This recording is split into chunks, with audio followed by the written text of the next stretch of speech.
यहाँ पे कह रहा है कि एक वार्षिक परीक्षा में प्रत्येक सही अंक पर 1 अंक मिलता है और गलत उत्तर पर जो है, यानी प्रश्न जितना भी है उसका जो उत्तर लिखेंगे तो उत्तर लिखने पे जो गलत उत्तर होगा उसके लिए 1 अंक कटेगा।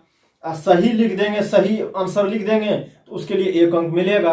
अब कह रहा है कि यहाँ पे बेचारा जो है, ये क्या नाम है, ये क्या है, ये मोहन जो है, ये जो है 30 क्वेश्चन का परीक्षा दिया, 30 क्वेश्चन का एग्जाम दिया, यानी कि प्रश्न संख्या कितना था, 30 था।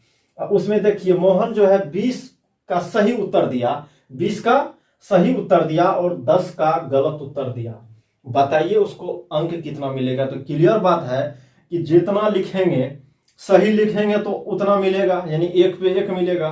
कटेगा भी तो 1 पर 1 कटेगा, यानी 1 गलत तो 1 कटेगा। तो 20 ठो सही लिखा तो 20 मार्क मिलेगा, 10 ठो गलत लिखा 10 मार्क कटेगा। तो 20 में से 10 जाएगा तो 10 मार्क बचेगा। चलिए यहाँ पे देख लेते हैं।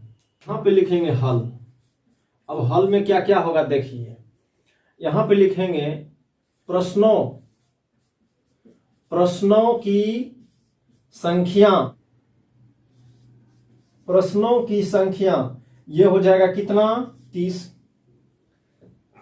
कितना प्रश्न है यहाँ पे देखेंगे, प्रश्नों की संख्या 30 है और सही उत्तर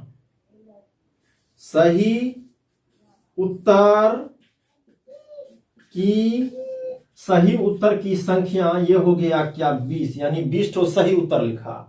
गलत उत्तर की संख्या ये हो जाएगा 10। ठीक है। अब यहां पे लिखेंगे एक सही उत्तर पर, या यहां पे लिखेंगे सही उत्तर पर मिलता है बराबर 1 अंक। क्लियर। सही उत्तर पर 1 अंक मिलता है, ये जानते हैं, लिखा हुआ क्वेश्चन में है। चलिए, सही उत्तर पर 1 अंक मिलता है और गलत उत्तर पर कटता है, काट लिया जाता है, कितना, 1 अंक। ठीक। सही होगा तो 1 अंक मिलेगा, गलत हो जाएगा तो 1 अंक मिले हुए से काट लिया जाएगा। ठीक। अब यहां पे देखेंगे तो सही है कितना, 20। अब सही उत्तर पर 1 अंक मिलेगा, गलत पर तो टोटल मिलेगा क्या, मिला क्या, यहां पे लिखेंगे सही उत्तर पर कुल अंक। ठीक है। सही उत्तर पर कुल अंक कितना हो जाएगा। क्लियर बात है कि 20 ठो सही हुआ और 1 पे कितना मिलेगा, 1, तो 20 ठो सही हुआ यानी 20 अंक हुआ। 20 अंक कितना हुआ, ध्यान देंगे कि 20 ठो सही हुआ, 1 पे 1 अंक मिलता है, तो 20 गुना 1 होगा, 20 अंक मिलेगा, तो ये हो जाएगा 20 अंक। ठीक। और गलत उत्तर पर कुल अंक ये कितना हुआ, 10 था, कट और आता है कितना, 1 पे 1 आता है, ये 10 अंक आया, यानी 20 अंक आया और 10 अंक गलत में आया। तो कुल अंक यहां पे लिखेंगे, कुल अंक कितना हो जाएगा, 20 माइनस 10 हो जाएगा कि नहीं हो जाएगा, सो बताइए। 20 में से 10 जाएगा तो 10 अंक बचेगा, तो ये हो गया कुल अंक कितना हो गया, 10। और आंसर में समझ में आ रहा है। चलिए यहां पे देखिए, ये कह रहा है कि मोहन अपने बैंक खाते में 2000 रुपए जमा कर दिया और उसके बाद जो है 1642 रुपए निकाल लिया। एक रोज जाकर के 2000 रुपए जमा किया और दूसरे रोज जाकर के 1642 रुपए उस अकाउंट से, उस बैंक खाते से निकाल लिया। कह रहा है कि किस राशि को, निकाली गई राशि को ऋणात्मक संख्या से, जब निकाल लिया तो घटिए गया ना, तो घट जाएगा तो उसको ऋणात्मक से शो कर दिया, दिखा दिया। कह रहा है कि निकाली गई राशि को ऋणात्मक संख्या से निरूपित कीजिएगा। तो जमा की गई राशि को आप क्या कहेंगे, किससे निरूपित करेंगे? तो निकाली गई राशि को जब ऋणात्मक कहेंगे तो जमा की गई राशि को क्या कहेंगे? धनात्मक कह देंगे। अच्छा, उसके बाद कह रहा है कि निकासी के पश्चात जब निकाल लिया 1642 रुपया, तो उसके बाद कितना रुपए बचा? तो पक्का बात है कि घटा देंगे। ये तो मौखिक हुआ। अब यहाँ पे करके देख लीजिए। यहाँ पे लिख देंगे क्या? यहाँ पे लिखेंगे हल, ठीक है। और यहाँ पे लिखेंगे कुल जमा राशि बराबर 2000 रुपया, ठीक है।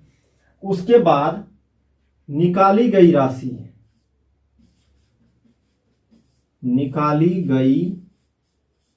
राशि, ये हो जाएगा 1600, क्या हो जाएगा?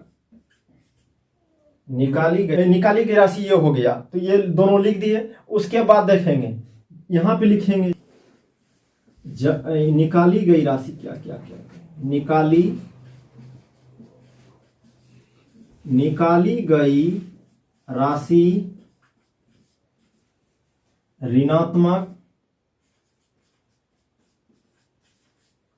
ऋणात्मक संख्या को व्यक्त करता है। तब जब निकाली गई राशि को ऋणात्मक संख्या से व्यक्त किया जाता है, तब जमा राशि को धनात्मक संख्या से व्यक्त किया जाएगा। क्लियर? उसके बाद चलिए, ये तो समझ गए कि जब ये कह रहा है कि निकाली गई राशि को ऋणात्मक से, तो जमा की गई राशि को क्या कहेंगे? धनात्मक कह देंगे। अच्छा, यहां पे चलिए, अब कह रहा है कि यहां पे जमा किए 2000, निकाल दिए 1642। तो क्लियर बात है, शेष राशि बराबर क्या हो जाएगा? जमा राशि माइनस निकाली गई राशि, ठीक है। तो जमा राशि कितना है? 2000 है, और निकाली गई राशि कितना है? 1642। तो ये हो जाएगा आपको क्या? ये दोनों को घटा देंगे तो 300। इसको दोनों को घटाइए। अब देखिए यहां पे घटाएंगे, 2000 में से इसको घटा दीजिए, ठीक। आसान है, घटा लीजिएगा।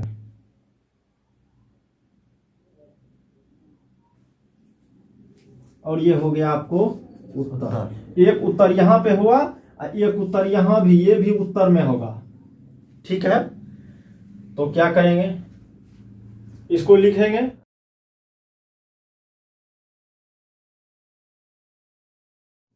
यहां पे देखिए कह रहा है कि सोमवार को श्रीनगर का तापमान -5 डिग्री सेल्सियस था। अपना लोग जानते हैं कि ये श्रीनगर जो है, श्रीनगर में तापमान जो है ठंडी के टाइम में जो है 0 डिग्री से कम रहता है, इसीलिए वहां पे बर्फ बन जाता है। तो यहाँ पे देखिए कह रहा है कि सोमवार को जो है -5 डिग्री था, और ये -5 समझते हैं, 0 से भी नीचे, 0 से 5 नीचे था। और यहाँ पे मंगलवार को जो है 2 डिग्री कम हो गया। अब -5 तो पहले से था सोमवार को, अब मंगलवार को 2 डिग्री और कम हो गया। तो क्लियर बात है कि -7 डिग्री हो गया ना मंगलवार को।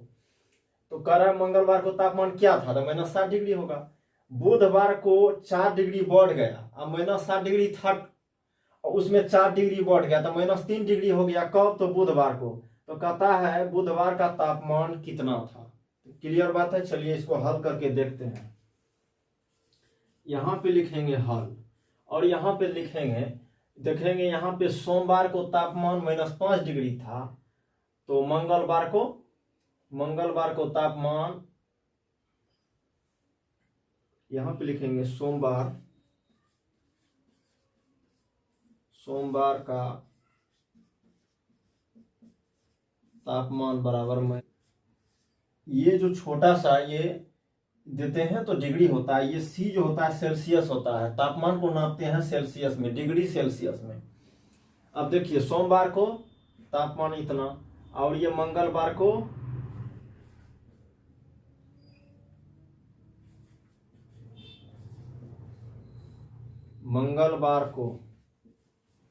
तापमान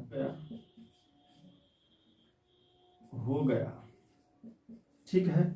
तो मंगलवार का तापमान क्या हो जाएगा, तो -5 डिग्री तो पहले था, -5 डिग्री सेल्सियस पहले था, और कम होने का मतलब माइनस में आया, कितना आया 2 डिग्री सेल्सियस आया, तो ये हो गया -7 डिग्री सेल्सियस। समझ रहे हैं, ये सब बता चुके हैं। चिन्ह समान रहेगा जोड़ देंगे, चिन्ह लगा दीजिए बढ़ेगा। तो मंगलवार का तापमान कितना हुआ, -5 डिग्री सेल्सियस, ये आपका एक उत्तर हुआ। अब कहेंगे यहाँ पे बुधवार को तापमान 4 डिग्री बढ़ गया, बुधवार को तापमान 4 डिग्री सेल्सियस बढ़ गया,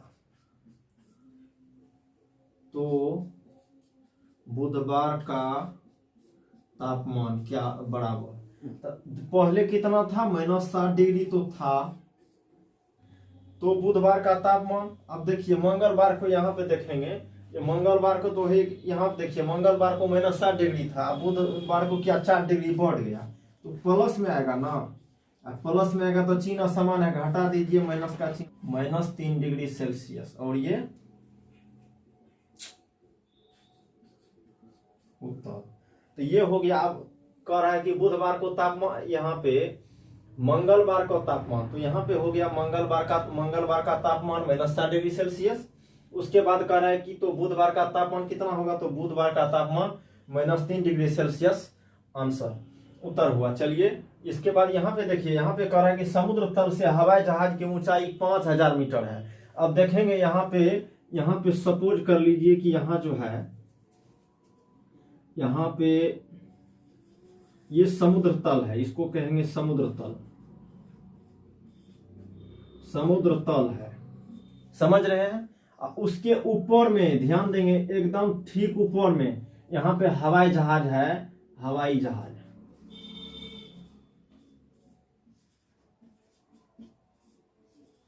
हवाई जहाज है, कितना दूरी पे है, तो 5000 मीटर, 5000 मीटर,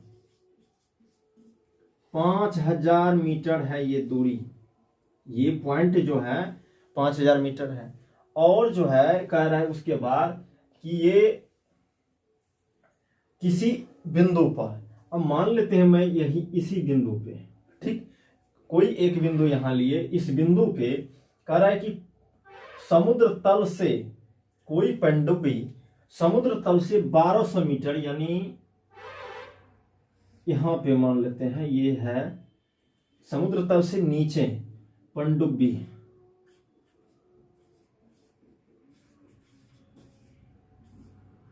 पनडुब्बी है, कितना नीचे है, समुद्र तल है, कितना नीचे है, तो 1200 मीटर,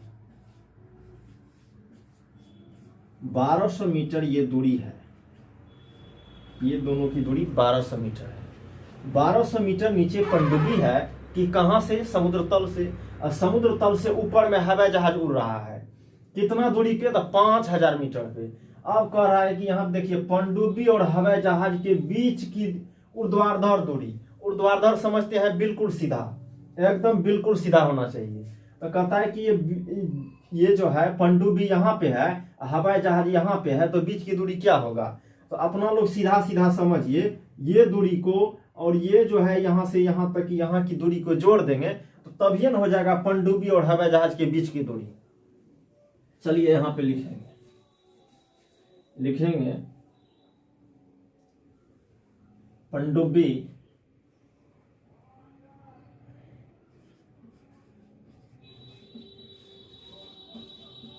पनडुब्बी और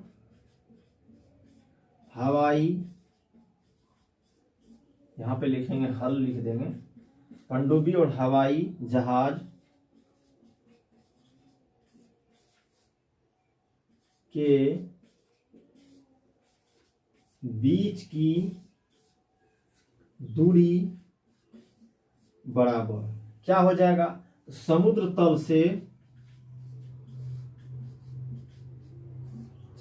तल से हवाई जहाज या जहाजे डायरेक्ट जहाज की दूरी प्लस में यानी जोड़ में समुद्र तल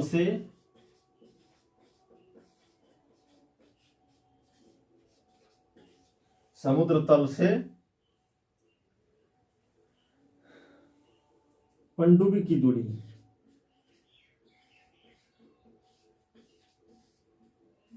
पनडुब्बी की दूरी समझ रहे हैं? पनडुब्बी और हवाई जहाज के बीच की दूरी क्या होगा? समुद्र तल से हवाई जहाज की दूरी और समुद्र तल से पनडुब्बी की दूरी। तो ये हो जाएगा समुद्र तल से हवाई जहाज की दूरी कितना है? 5000 मीटर। और ये प्लस में पनडुब्बी की दूरी क्या है समुद्र तल से? 1200 मीटर। ये बराबर हो जाएगा 6200 मीटर। ठीक है, तो ये जो है हो गया। ये लिखेंगे, उसके बाद इसको लिखेंगे, आगे बढ़ेंगे।